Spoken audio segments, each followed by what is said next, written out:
Good afternoon, collectors, and welcome to Leighton's Loft. Today's show is sponsored by Vintage Breaks and Just Collect. Thanks for tuning in. Hope you all had a good, long holiday weekend. I'm happy to be back here talking cards with y'all. And of course, following our show today at 5:30 p.m., you can hop on YouTube or Facebook Mhm. and check out our Vintage Breaks stream on youtube.com/Vintage Breaks. What's up, Tyler? Thanks for joining us today. A lot of action both in the hobby and in the sports world. NFL is starting this week, which is where I'd like to start here, Lou. So Matt, Sam, J5, I know some of the folks in the office are watching as I'm actually broadcasting from the OG original loft today, Lou. Yep. So this is what I propose. I don't know if you can do this, Lou. So we figured that time is, if you will, the issue for everyone. The league starts tomorrow night, kicks off. Most, if not all, fantasy leagues have already had their drafts. And for ours, Lou, we wanted to both do it because we're all kind of sports and card nerds, but then also in a way that's fun. Instead of having to go into your pocket, pull out cash, we're kind of thinking as follows. But we'll talk about the rules in a minute. This is what we're proposing, Lou. Okay. And I figured I'd bring it up at the beginning of the show. I wanted to see, of course, if you're interested, I can make it.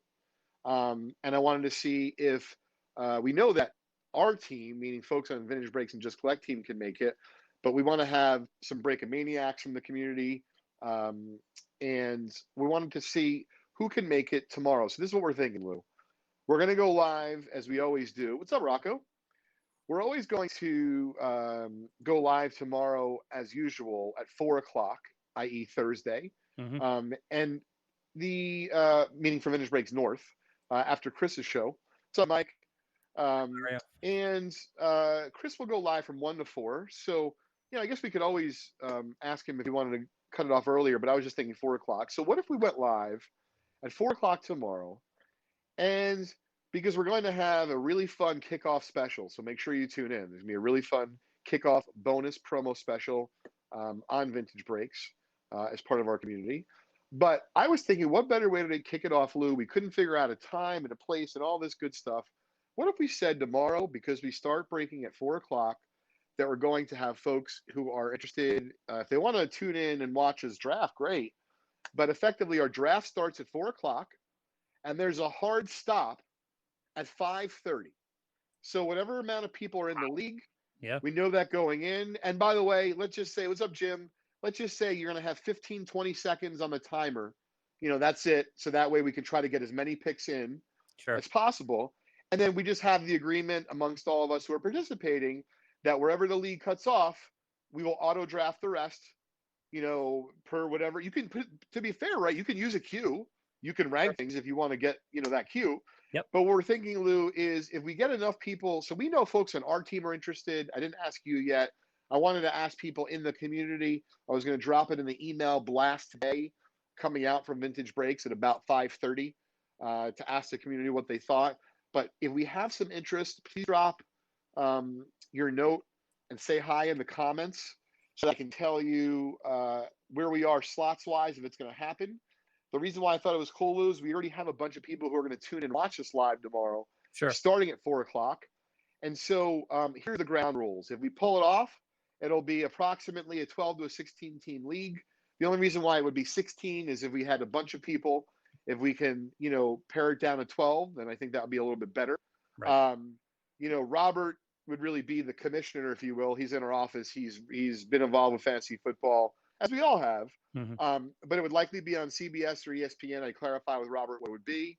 It would be $200 to buy in of cards. Hmm. So what's kind of fun, Lou, is that it's going to be, if you will, a grab bag of cards. These are the stipulations. It can be any sport, baseball, basketball, or football. The reason why we're excluding hockey, soccer, and non-sports is because we want to keep it kind of the big three. Right. And we want to keep it to pro cards, so nothing college related, because there's many more pro collectors, Lou, than there are college. Of course. Yep. And then from there, graded, ungraded. All we ask is that on the honor system, you choose. Hey, what's up, Joe? I You think Joe's choose it. Yeah. you choose $200 worth of eBay value, right? So don't choose something that you hope is worth 200, but it's really worth 10. Yeah. Don't choose something that's worth 200 and you can't prove what it's worth. Try to keep it simple for everyone. I just thought it's fun, right? Get a game used card in there. Get a card you won from a vintage break that doesn't fit your collection anymore.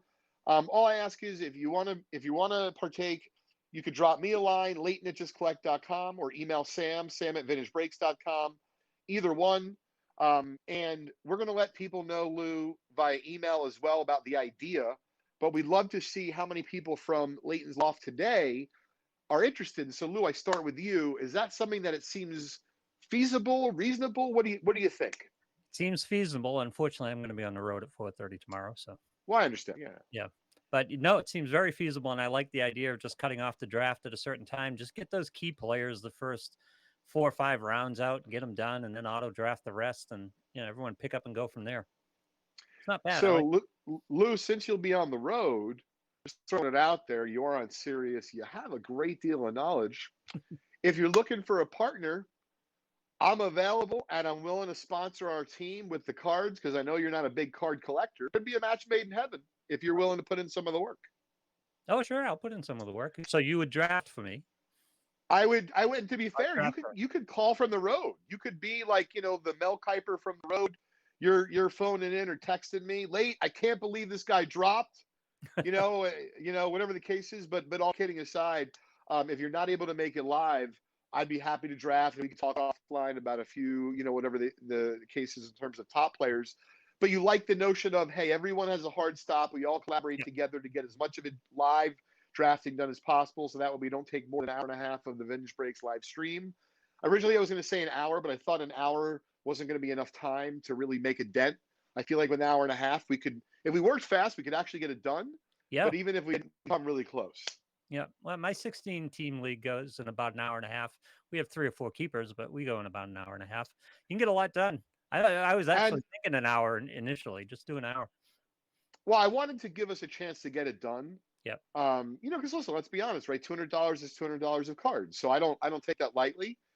Someone might want to be able to draft as much as possible, so we could talk about the amount of time that you'd have in between picks, things of that nature. But that's what I would vote for.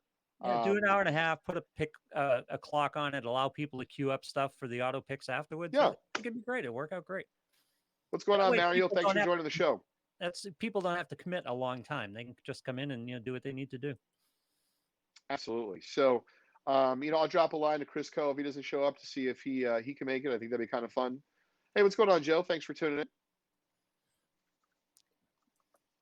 Let us know your thoughts, folks, if you are interested. I wasn't on the road. I'd love to do it. Yeah, it's gonna be fun. So yesterday on Trading Card Therapy, we covered 2 topics. One of them we're calling thinning the hoard, and the other, I like yeah, it. right. It's kind of cool. Then the other, that'll be this week's title of Trading Card Therapy. And the second topic was all of the different grading card companies and the situation you find yourself in as a collector, dealer, investor, hybrid, whatever the case may be. And so, I ran out of time in the sense of we did it till about, the 30-minute mark. We were able to cover both topics fairly extensively. But then I talked with Ken, Sam, and the rest of the gang for a little bit afterwards. And I thought for those of you who didn't make it, I'd recap just a little bit and then be able to elaborate a little bit more today on Leighton's Loft. I thought would be a great place to start. Excellent. Yeah. And then Lou, let me know if we get any feedback about fantasy football. It'd be sure fun to pull off a league if we're able to do that tomorrow. Yeah, listen, if you guys want to join the Fantasy Football League tomorrow, that's going to be drafting tomorrow. It's going to be a bunch of staff from Vintage Breaks and some customers as well. Would love to get your input there. You can email Leighton at Leighton@JustCollect. But, say hi if you're going to be interested and you think you want to join. Let us know. It sounds like Joe Gatto wants to come in. That'll be really fun, Joe. Love to have you.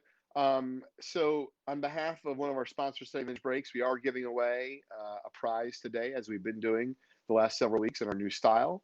We give away one nice prize at the end of the stream, whether it be through a trivia question or other fashion.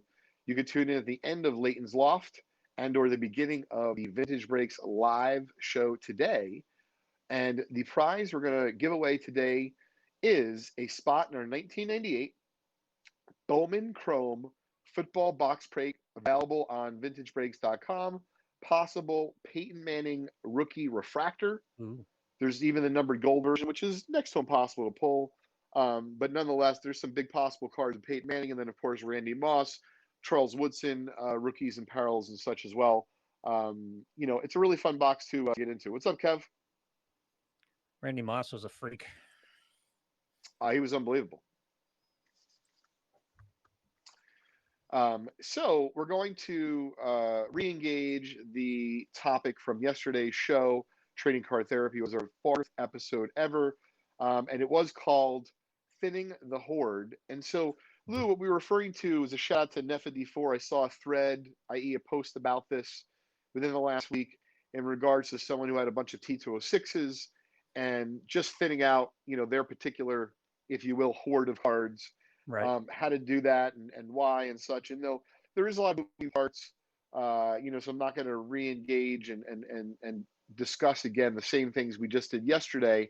But one of the topics we came to after the live, if you will, taping or version of trading card therapy was, the whole idea of actually managing your collection, whether it be you're a collector, whether it be you're a dealer investor, meaning just the sheer volume of cards sometimes could be overwhelming. And so, one of the things I wanted to discuss in regards to thinning the hoard was not just being, better prepared to buy something in the future, but also it's just a lot easier to manage. And so when you think about it from the standpoint of if you just had to manage, or if you go to sell 100 cards that are worth $20 each versus one, for example, $2,000 card, let's just even use T206s. Right. There is a lot of folks who'd rather have 100 T206s at $20 instead of a $2,000 T206. The only thing is that when it comes to selling it, you're a lot more likely to get a higher percentage of the actual value of what the item is worth when you have a $2,000 card versus 100 units that are $20 each. Right. So just something to keep in mind as you're thinning the hoard is whether it be you sell yourself on eBay, you can sign to folks like Probstein and others, or you go to your local card store, or you sell in the Vintage Breaks Buy Sell Trade group on Facebook, or anything else, social, Instagram or other. The notion that it's easy to get rid of, or easier to get rid of $120 cards is obviously false versus a $2,000 card. And my point is, take any denomination. Well, you know what? I can't afford 2,000. I get it. So let's say you have $102 cards. I can assure you, you're absolutely, unless you're reselling them yourself, meaning like at a garage sale or flea market or something of that nature, you're going to get more money from a dealer, from someone who does it professionally, or even on the side. You're going to get between $100 and $160, $180 for that graded $200 value card versus I don't know what you're going to get for $102 cards, i.e. $200 of cards, but having there be so many units and there being real labor involved with inventorying and pricing and repricing, you're just going to be in a much better spot in that regard from that angle when it comes to thinning the hoard. So it's not just, Lou, about having money to make your next big purchase, whether it be from a fellow collector, from an auction house, from a card show or other, but it's also listen, I talked about it a little bit yesterday. My heart and my thoughts and prayer goes out to all the families affected by Ida, specifically in New Jersey, but of course anywhere that's happened. Our business got hit pretty hard. My house personally did not, but I know some people's homes that got hit pretty hard, and then some other businesses in surrounding areas around me that got hit pretty hard. Point is that for me, thinning the hoard and that whole topic came at a very, I wouldn't say anything else other than, very real. Hey, this is like, I have a lot of stuff. It'd be a lot easier if I had a little less stuff. Yeah. I'm not even talking dollars. I'm just saying stuff. So, just something from one fellow collector. I don't consider myself a hoarder. I'm just someone who buys and sells a lot, and I've been doing so for a while. And of course, try to get, yeah. every last nickel or penny or dime, or at least for a long time, that was my motto. And now I'm a little bit more of, hey, let's leave some meat on the bone for others, whether it be dealers, other collectors when I go to a show. Hey, what's up, Daniel? How are you? Um, we're going to be okay. Thanks for the sentiment. But it was thanks to, hard work from our team and everyone kind of pitching in, and such. But, nonetheless, in terms of managing your collection, it will always be a little bit easier to manage less pieces as opposed to more. And I'm sure that sounds like common sense. As long as you know that you're consciously collecting, if you will, $1 and $2 cards, and those are not only going to be more cumbersome to manage, but Yeah. harder to resell, then I think, more power to you. Enjoy the ride, enjoy the journey, collect what you love. But just keep in mind that, when it comes time to reselling or even trading, right? Most people, Lou, if you and I were trading, you'd rather be on the end of getting a $200 card Right. than getting 100 cards worth $2, unless you have, for example, you needed to give away 100 cards to people as gifts that were $2 each. I guess that would be perfect for you. But short of that, most people would just opt for the $200 card in that case. So, Talk uh, talk a little bit about thinning out your multiples in terms of, let's say you excuse collect me. T206 and you have a bunch of Rube Waddell's, and because you bought a card at a particular grade and then you found a card at a higher grade and you bought it, but you just never really get rid of the lower graded cards. So you're sitting there with 10 Rube Waddell's on various grades. How do you go about thinning out that hoard, or what are the thoughts that you should consider at that point? Oh, sure. So, I think when you're talking about having, let's say, multiple T206 Rube Waddell's, and, he's a Hall of Famer, he's got, storied background, not necessarily the upper tier Hall of Famer, but certainly desirable and valuable. I think that you're going to try to focus on, yes, what you love and enjoy what you collect. But to me, keep the highest grade, because generally over time, those are going to be the best investments. In other words, if you have, let's say, an ungraded, a 2 and a 4, if you can swing it, get rid of the ungraded and the 2 and keep the 4. And I understand why you'd like to maybe do the flip side, the exact opposite, where you're trying to get, funds and, raise them for whatever reason or another. So you want to sell the most expensive first. I get it. We've all been there. We've been there as kids. We've been there as adults. So whatever the case may be, I just think that quality is generally going to appreciate better over time. And so, Rube Waddell on a 4 or 5, T206, that's a solid card. So, so when a card appreciates, it doesn't necessarily pull the same through all grades of that card. In other words, so there's probably a ceiling with a 2 grade or 4 grade as opposed to a 6, or well, you're not going to get a 7 probably, but most of us. But Yeah, I mean, but as you're appreciation right, doesn't. Lou. Yeah, it doesn't get pulled along at all levels of the grades.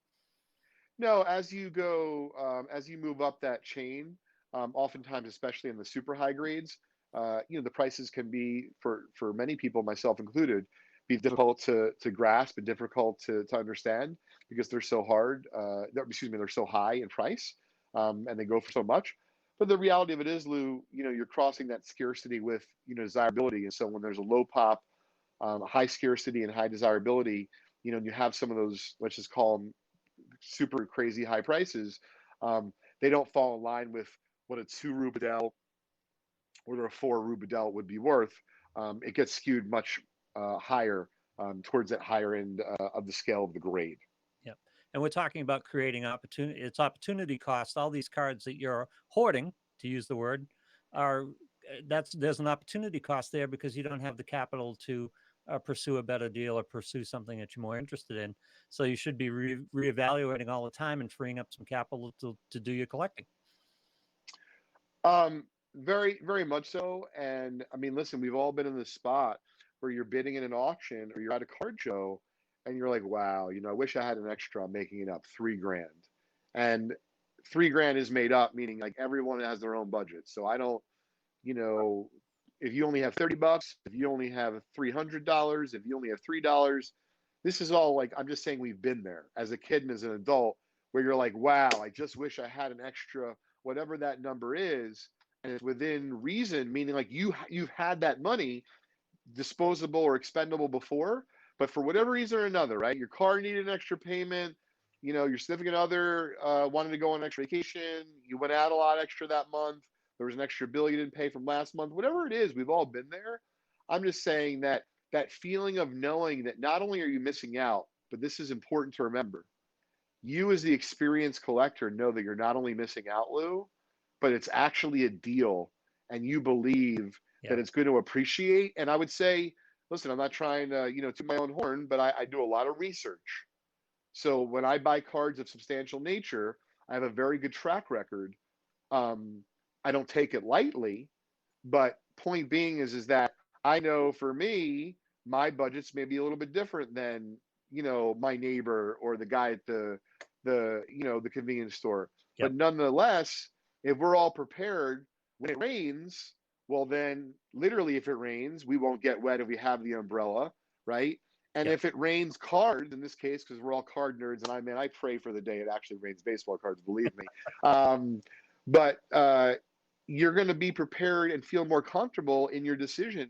Because let's be honest, right? Even for those who do this for a living, myself included, yes, I can buy, if you will, a collection that is over $1 million and buy it for resale and make sure that using my experience, I double and triple check, dot my I's and cross my T's, and can do that profitably. But when you do that, when you don't have the funds available, or you're stretching, right? Or for example, you're paying super high finance rates, Yeah. you want to make sure that, you know, it's in fact for you. So all I'm saying is instead of going to borrow 500 from your buddy because you want to buy that extra box or that extra card from the show, do yourself a favor, thin out your own hoard, even if it means, hey, I'm going to have a little less time to watch the game live. I do a lot of this, Lou. I can't speak for you. I have a lot of games on in the background on TV, and I just listen to them as Yep. I'm doing my work. If something crazy comes up, I'll go to the TV and I'll maybe pause, rewind so I can Yep. check it out. But I have no problem listening to things in the background. And so, there's a lot of ways to get to the point where you can thin out your hoard successfully. But I would say it definitely takes work, to do and to be prepared. Do you encourage people, generally speaking, and this is money management, which is kind of interesting in collecting, but do you encourage people to keep their card collecting finances separate from their normal finances? In other words, I'm sure there are some people in that situation, geez, I need $300. I'll just pull it out of the house budget, or I'll just write a check for it, as opposed to containing their collection budget. Do you encourage people to have a separate collection budget? Or I'll just write a Well, I'm check for certainly it, no as financial opposed guru, to though I'm trying to profess myself as a doctor apparently on Tuesdays at 12:30 on trading card therapy. Although hopefully everyone knows I'm an actual doctor as well. Yep. Let me say this on public record. But all kidding aside, Lou, I do appreciate your question. And what I hear you saying is like, hey, what's my strategy either for myself or what would be my advice for others? And I would say is try to keep yourself from avoiding uncomfortable situations.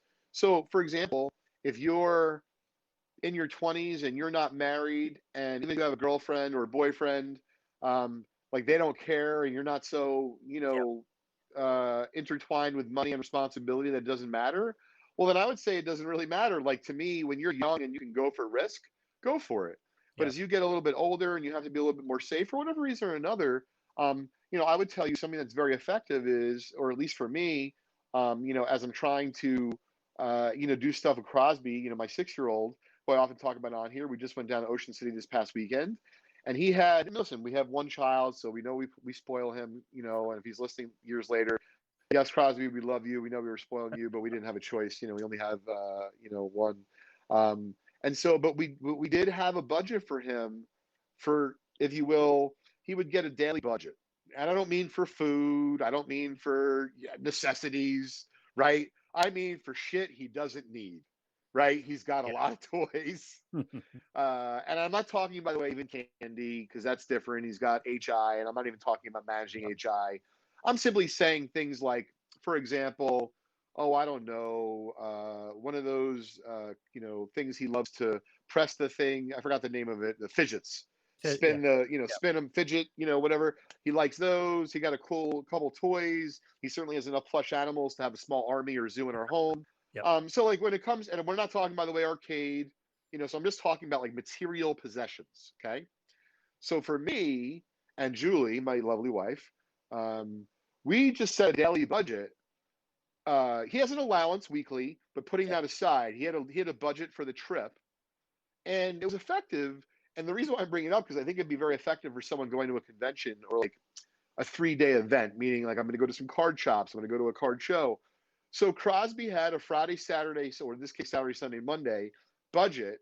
And if he saved some of the money, he understood that it didn't go bust.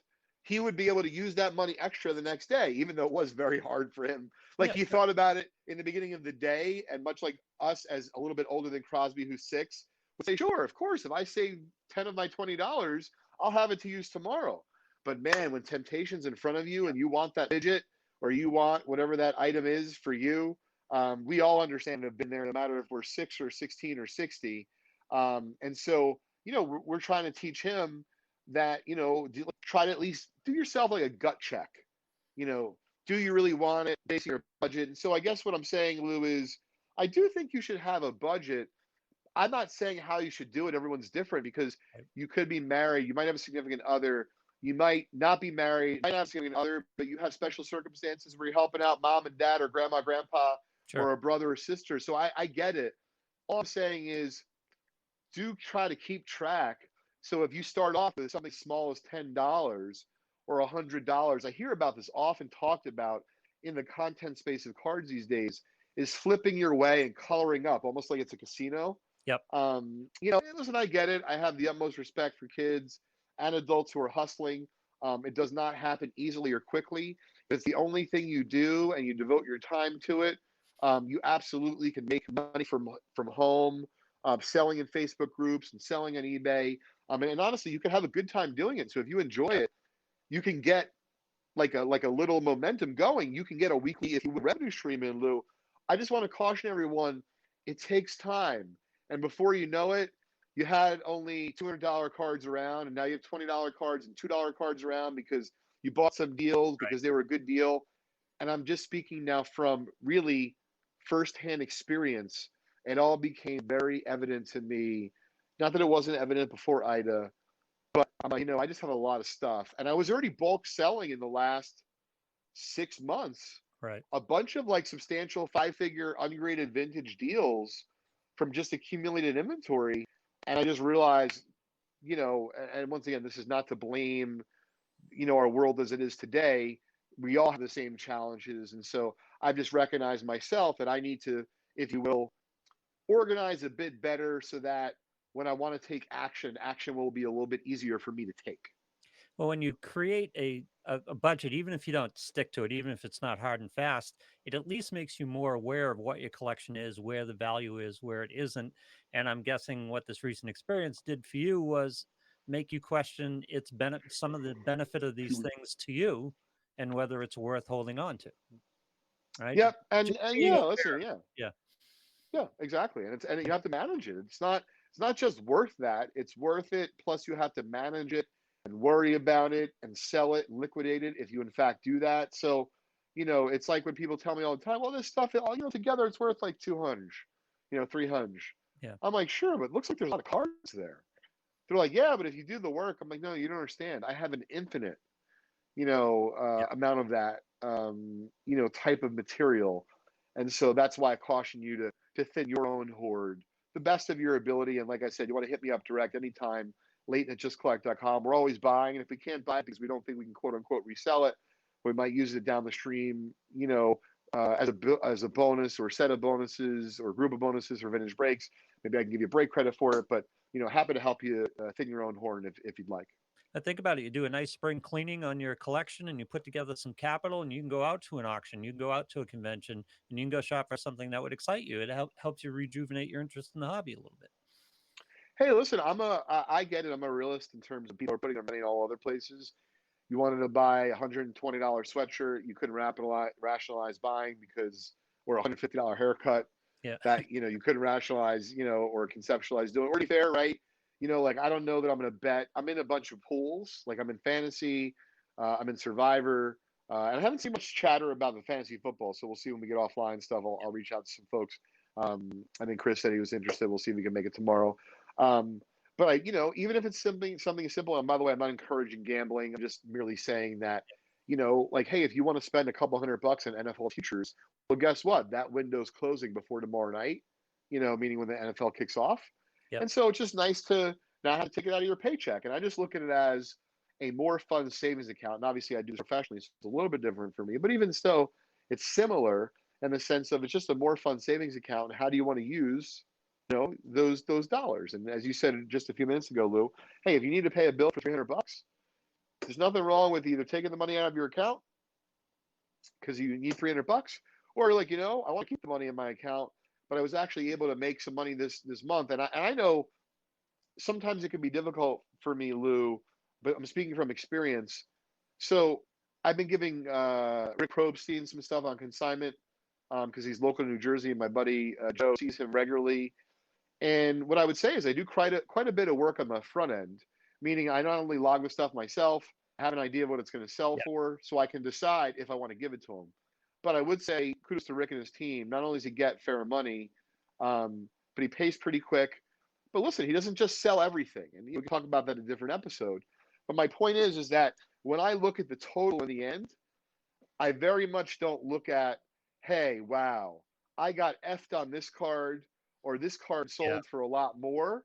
I more look at the total, and I would say, I'm like, wow, I'm making it up, $12,621. And you know what? I'm pretty happy with that work I put in. I'm pretty happy with what my card sold for. I'm pretty happy with my net in my pocket. And so you're just always better off if you're going to have those extra cards. And that's what, certainly was trying to do that before I did, and certainly, afterwards as well. But, that's I think you can have a healthy relationship with what, you're doing and fitting your own hoard, right? It's really fun to participate in breaks. And I know it very well from our own Break-A-Maniacs community. But a lot of folks probably have extras, from a variety of different breaks, and some are going to be worth more than others, and maybe some are going to be easier to sell than others. Take that into consideration when you're selling it. But all in all, we'll lead it to a better collecting experience, or for that matter, throwing your money to a different ring, like VHS tapes, which I heard are getting hot. Really? All sorts. Yeah, it's crazy world we live in, Lou. Listen, if people are buying electronic apes and NFTs that are crossed with cyber ducks and all sorts of crazy stuff for big money. I mean, anything's possible these days, Lou. I'm trying. I guess I'm an old man, but I'm trying the NFT thing. I can't wrap my head around it. I'm not really sure what's going on there. It's an interesting market, but it's creating and it's working for the time being anyway. Oh, listen, I agree. And certainly, I'm open to new things. So if you ever have someone who wants to discuss NFTs on here, who could lead our audience in a fun discussion and an enlightening discussion about it, we welcome you to our show. I wanted to take a moment if Sam is available. I wanted to see if Sam can hop on. Yeah, Sam's Because if here. I'm not mistaken, J5 is, contemplating his stash in the barber's chair at the moment, trying to make sure that, he protects his valuable assets. And so Sam was kind enough to join us today here on the Loft. What's up, Sam? Hey, what's going on, Leighton? Not too much. So before we talk business, just tell me straight from the heart, man, what's going to happen with the JTS this year? Do we, I know, I believe, and I hope, but all that aside, are we going to be better than, 6-10? Or wait, I'm sorry, they're doing 17 games, Lou? Yes, 17. So are we going to be better than 6-11? What do you think, Sam? I think we're gonna go 11-6. I'm ready for heartbreak. I'm ready for them to smash my hopes and dreams. But let's do it, Zach Wilson. So tonight, what I've heard from J5 is the Cowboys are going to beat the Buccaneers tomorrow night, and Sam has the Jets going 11-6. That's right. That's right. 11-6. Wow. Well, I'd like to drink what Sam is drinking. Believe me, I would like nothing more than that. I would say those odds, if I had to put on a scale of 1 to 100, I mean, Lou, would you say they're single digit? I'd say they're single digit. Oh, yeah, absolutely. I like how Lou, that's the quote of the show. Oh, yeah. Oh, yeah. Yeah. I'm a Jets fan because I enjoy the struggle, and I like being the underdog. those 2 seasons when we had Mark Sanchez, Rex Ryan, and we were actually winning, I stopped watching. It was boring. Oh my God, that was like, I remember that. I remember that, very, very well. I remember making reservations to Denver for at halftime. Yeah. For the Super Bowl, thinking like we were moving on. And then, obviously, well, I wouldn't say the rest is good history. The rest is history. Yep. So anyway, Sam, thanks for joining us today. And for those of you who don't know, I believe we just went live with our new, our big event is live and ends October 17th. But due to the good folks at Guild and Social, our new event page, I believe, is now live at event.vintagebreaks.com.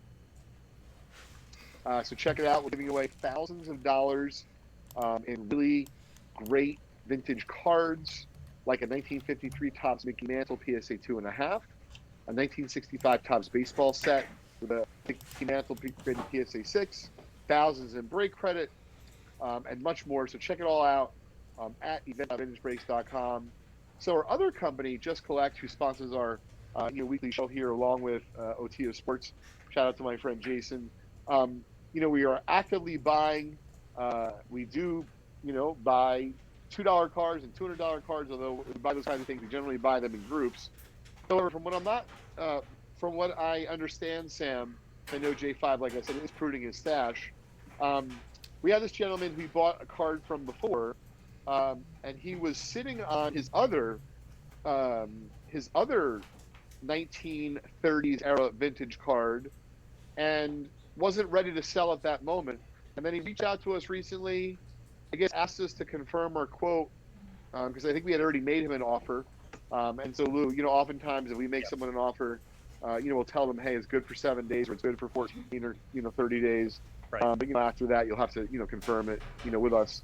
And so he confirmed it with us via email. I have not seen it in person yet. I have seen the image of it, so I do know what to expect versus the It's So Lovely collection, which I'm actually going through right now from the LOFT, which has been really fun. So this one is a little bit different in nature in that it is graded, and I think it's singular, that there's only one card in this, if you will, part 2 of the collection, because we did buy, one other card, I believe, from this person. But Sam, you've not opened the package yet, or you have? John opened the package. Okay. I have it exactly the way it came. Okay. So yeah, I'm gonna hold up the package, Lou. Okay. It came in today overnight. It came in just like this. He did only have 2 cards in the collection. This is the more expensive of the 2. And we bought the other one, right? Right, we did buy the other one. Specifically, John did put a box on the label. It came in this envelope. Mm-hmm. So, it came wrapped in 2 bags. And, time for the real reveal.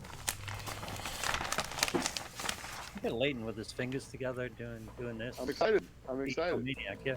Oh, wow. A 1933 Gaudi Lou Gehrig PSA 5. And we were just a little taken aback that it came in an envelope.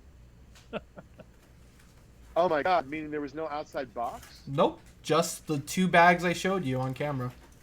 That's exactly how it came. God. Yeah. And to be fair, we gave him our FedEx info. Yep. Meaning so that he could send it, insured in our account. Yep.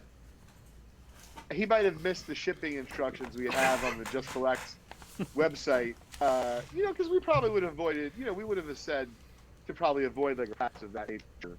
Right. Right. But nonetheless, I'm glad that I didn't know until I just saw it on camera. But everything looks good because I did see the image of it. Is there a way to show it again, Sam? Let's see if we can minimize the glare. That's great. Yeah, it looks like it has really nice eye appeal for a 5, Sam. Would you say that as well? Yeah. It looks really sharp. The corners actually look better than I thought. That's great. Well, I'm excited to check it out. 1933 Gaudi Lou Gehrig PSA 5. Was it at least insured? Oh yeah. Yeah, well, as long as he sends it, you know, a policy. You know, that being said, we are public. I'm not sure how FedEx, or to be fair, it's not FedEx, it's my insurance company. If they're like, well, hey, listen, we insure it, but if you send it between two crackers, like, like you really can't collect. So I'm just happy it all worked out and it looks safe. And you know, I'll see it tomorrow when I'm at the office in person. Um, but you know, Sam, uh, when you see a card like that in person, you know, like what hits you? You know, what, like, are you like, hey, I love it, it's super cool, I want to buy one day. I think I could afford one. I want to buy a lower grade because I know it's expensive. Tell me what you're thinking. I'm curious. Well, it's a card that I think I could dream of owning one day. I don't think. So for me, it's like I'm growing up with the modern market, so there are like players from the modern market that I'm gonna collect and hold on to because just watching them play is like something special to me. So for Sure. the vintage market, it's kind of like you said on I believe it was either a cardboard therapy or Leighton's Loft. These are like works of art. These are like cards that are going to be in the museum one day when they're incredibly difficult to find, or anyone who owns one is holding it and they're not selling it any longer. So, I mean, it's an incredible card. Probably not something I would personally collect. Um, yeah, it's really Sam, cool. what's the Pokemon equivalent of a 33 Gaudy Lou Gehrig? I think one of the only cards in Pokemon that could compete with that would probably be a first edition Charizard.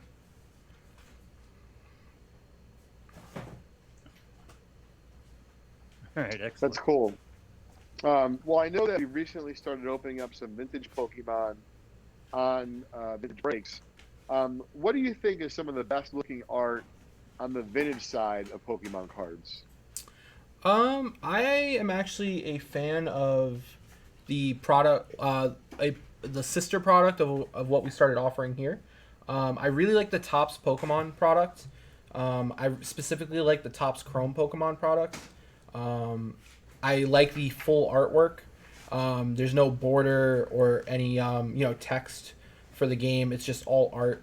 And then on the back they have like little facts or little quotes from the show about that Pokemon on the back. I think they look very attractive. That's cool. You know, I thought the same thing when I saw the Topps cards.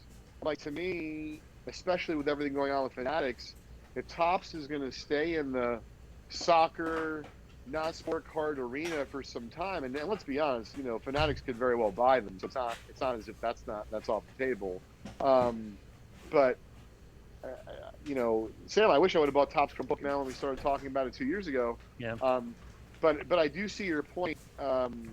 You know, with like the full bleed versus, let's say, you know, the card surrounded by something, you know, on the Pokemon cards, um, you know, I guess because we have a few minutes, and I thought this would be kind of a cool question. Sam, you're both from the sports and like the Pokemon world, and Lou, you know, you're a nice fresh perspective on both, but also still being in the world of at least understanding collectibles and certainly sports very well. So, do you guys, and maybe this doesn't matter to you, um, but does it matter to you when you're talking about like your space? So, for example, Sam for Pokemon, or Lou for either a sports or the equivalent of a sports card. Does it matter to you that the general public could have gotten it from like a pack or mass distribution versus, for example, like some of the most rare Pokemon cards of all time, they were actually never in a pack. You could have only got them like being part of like a tournament, like super early on in 1996. Or, for example, some of the rarest Topps promos were only given out to executives and they were never available like in packs. And so I'm just kind of curious, you know, I have my own thoughts on that, but I'm curious, you know, if you have an opinion, you know, on what I'm asking, meaning in terms of, you know, where does that fall for you as far as desirability and value and importance? I like the variety of availabilities, and it doesn't bother me that they're not necessarily publicly available because I'm not going to put that work in. I'm not going to be buying boxes off the shelf and things like that, searching for these cards. I'm probably going to buy them on the resale market anyway. And that limited availability that you talked talked about from special events just adds more value to the card to me because it's got a little bit of a backstory. It adds a little bit to me the intrinsic value of the card. Yeah. What do you think, Sam? I agree. I'm not going to like when I collect. I don't go hunting for sealed product to rip open. I do look for it on the secondary market. So I actually really enjoy those cards that get distributed, through a unique way. I actually have my own collection of Pokemon cards that have either been through like special releases, staff cards, pre-release cards, or like movie cards. I like seeing like limited edition cards that weren't necessarily available to the public or they're difficult to find. I like them a lot. It's interesting. I used to be of the old school variety and say, well, hey, man, if this card is not out of a pack or you couldn't get out of a box, Yeah. it's not really that cool, or it has a different place for me. And then what happened was, and, being transparent, I do own this card, but I fell in love with that Hulk Hogan precious metal gem. And when I first looked at it, someone's like, well, that's an Upper Deck employee card only, meaning you couldn't get the packs. I'm like, oh. So what you're telling me is this super fucking cool card that I really enjoy and would covet to own is actually even harder to find than I thought. Not easier? Oh, I'm like, I'm in. Yeah, sign me up. Thanks.